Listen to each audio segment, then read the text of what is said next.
আমরা আজকে যে ঈদ মিছিলটা করছি, আমরা জানি আমাদের ঢাকার এবং পুরান ঢাকার এই ইতিহাসটা 400 বছরের। খুবই খুশি এবং খুবই আনন্দ লাগছে। আমার লাইফে এটা প্রথম দেখতেছি, অনেক ভালো লাগছে ভাই। র্যালি অনেক খুশি লাগতেছে ভাই, জন্মের পর থেকে এমন দেখি নাই ভাই, অনেক খুশি লাগতেছে। জীবনের প্রথম এরকম আনন্দ মিছিল দেখছি। সব দুঃখ কষ্ট ভুলে যায় যে ঈদ পালন করতেছি, এটা বুঝতে পারছি।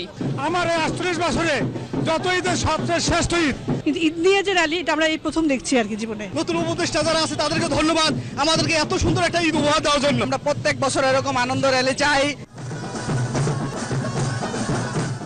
এই আনন্দ উদযাপনের মধ্যে দিয়ে সেটা আবার প্রমাণিত হলো, হিন্দু বৌদ্ধ খ্রিস্টান আমরা সবাই এক এবং অভিন্ন।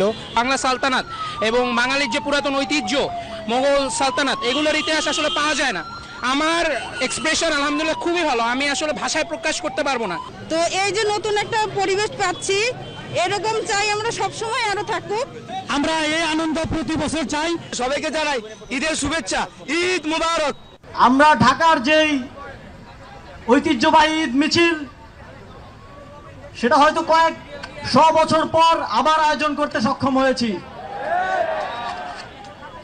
আগামী দিনে প্রতি বছর আমরা এভাবেই একসাথে নগরবাসী এক হয়ে ঈদ উদযাপন করব ইনশাআল্লাহ। আমাদের ঈদের উৎসবও এখন থেকে আনন্দময় হবে।